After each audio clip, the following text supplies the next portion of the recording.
Pauwi na nga ng Pilipinas ang dalawa kong kapatid, kaya kahit hindi pa kaarawan ng aking kapatid na panganay ay idinaos na namin. Total ilang araw na naman at birthday na rin naman niya. Nag-treat ang tatay ni Kaylan at dinala kami dito sa hotpot. Talaga namang sobrang sarap. Syempre gutom, inuna muna ang sushi at napalaban kanina sa traffic, nakatakot-takot.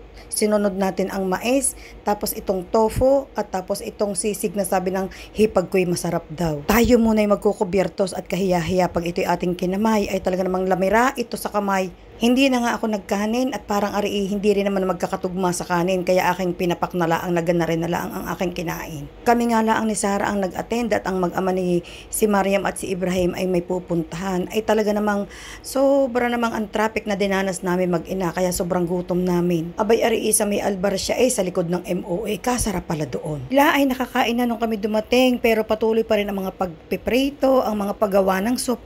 Ang inay ay nakakain na rin. Kakoy wag na kaming intayin gawa ng ang inay hindi pwedeng hindi agad pakakainin at yun ay magutumin. Ay kakoy kami naka-stuck sa traffic. Ay di ari nga. Pagdating wala talaga akong patumpik-tumpik, sabay talaga sandok at talagang kakoy wala pantanghalian. Hindi talaga kami ni Sarah nagtanghalian dahil pinaghandaan talaga namin yan. Syempre habang nakain ay talaga namang inaatupag ko rin ang paghunta at na-miss ko talaga yung huntahan nila nung sila ay nag-umpisang kumain at ako ngay wala pa. Hindi naman ninyo naiitanong yan sushi paborito ko, pero parang napalaki yata ang nilang gaya. Ako nga pala trying hard lang talagang mag-chopstick. Hindi talaga ako marunong. Napakatagal ko na niyang pinag-aaralan. Hanggang ngayon talagang nalaglag pa ang pagkain. Kakoy sa gutom ko, ito'y tutusukin ko na lamang at talaga namang nanlalaglag. Birthday ng kapatid ko ay sa November 6 pa. Ay flight na nila ng November 4. Ay sabi namin ay di i-advance na ang celebration. Total, narito na rin naman na siya. Kailangan lang nilang makauwi ng Pilipinas dahil anniversary din sa kanilang church.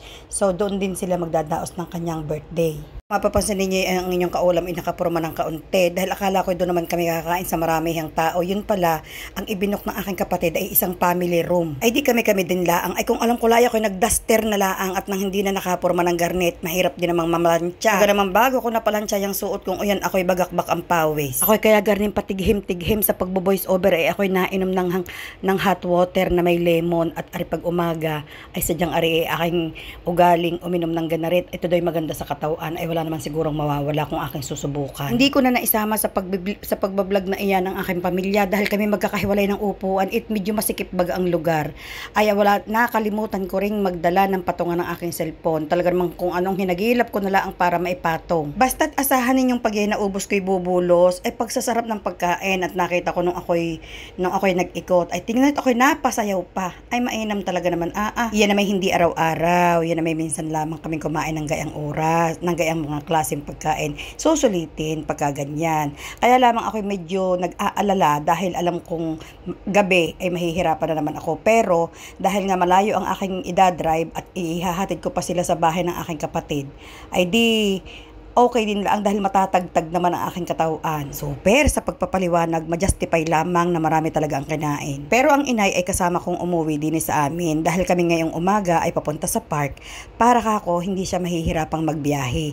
Dahil ang dalawa kong kapatid manggagaling sa bahay ng aking kapatid na bunso, magbibiyahe sila, magbabas at magte-train. So sabi ko para ang inay hindi magbiyahe ng malayo, isinama ko na din sa amin at kakoy ng kasabay ko na sa sasakyan. Ipagpipiknik ko naman sila sa park ngayong umaga para naman kahit papaano ay makapag-exercise dahil yun ay napakalaking park na pwedeng mag-walking ang inay, pwedeng mag-exercise at saka yung isa pa, may flea market.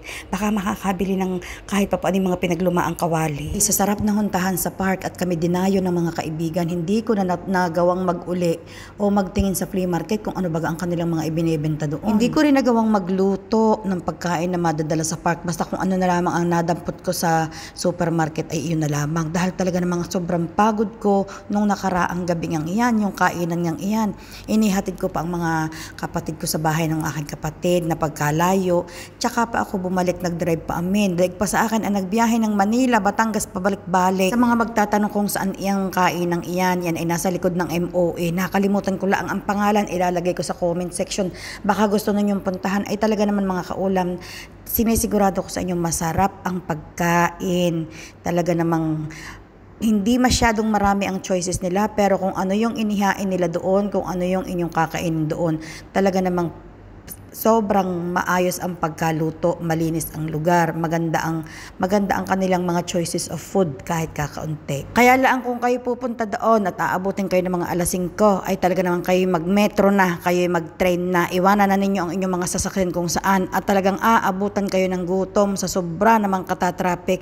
Yun lang talaga naman ang aking idinaing. Aba, ay tunay ka naman kaming mag-ina ay nakasabak sa traffic ng 1 oras mahigit. Ako pa naman pag napapaliga sa gayang traffic, ako'y magutumin at ako'y pag nagutom ay sobrang dami kong kumain. Kita ganin nyo, ay bubulos pa. Pero kinabukasan ay talaga namang hindi ako nakakain ng marami at pakiramdam ko ako'y busog na busog pa. Paminsan-minsan sa buhay natin, kailangan natin ang mga ganyang pagkakataon, yung magkakasalo, kahit nasabihin natin na magastos, hindi naman yan araw-araw. Yung mag-upuan kayo, magkakaharap, magtawanan, mag-share ng mga jokes at ng mga chismis, syempre hindi mawawala ang chismisan, aminado tayo diyan.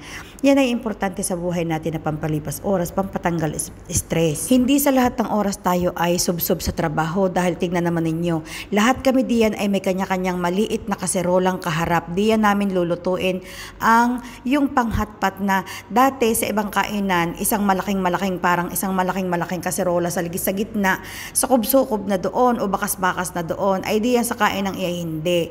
Tag-iisa kayo ng maliliit na kaserola sa inyong harap at bahala kayo magluto ng inyong hotpot na gusto. Ang inay ay may kanya rin, hindi naman yata naubos, ay di kundi namin pinagtulong-tulungang ubusin dahil magbabayad daw na extra kapag maraming tira, bawal daw ang gayon. Kaya ika ko sa aking anak, huwag masyadong dadamihan ang kuha kung ano lang yung sa palagay ni kaya muna niya. At kung gusto, pwede naman bumulos. Huwag lang pupunuin ng punong-puno tapos hindi mauubos, baka magbayad kami ng extra. Sayang naman. Namiss ko rin ang hotpot dahil matagal-tagal na panahon kami. Ako hindi talaga nakabalik sa hotpot para makakain niyan. Hindi ko na matandaan kung kailan ang huling beses ko niyan. Parang ang huling beses ko pa niyan ay July 2023 kasama ng aking kumari na dumating dito sa Pilipinas noon. Hindi nga pala sumama si Mariam at si Ibrahim diyan dahil unang-una allergy ang anak ko sa hipon, hindi naman maiwasang hindi magsahog sila ng hipon diyan.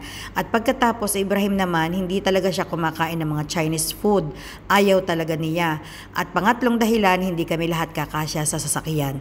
Kaya napagdesisyon na ni Ibrahim, sabi ni Ibrahim, total uuwi din naman kayo dito na lang tayo sa bahay magsalo-salo.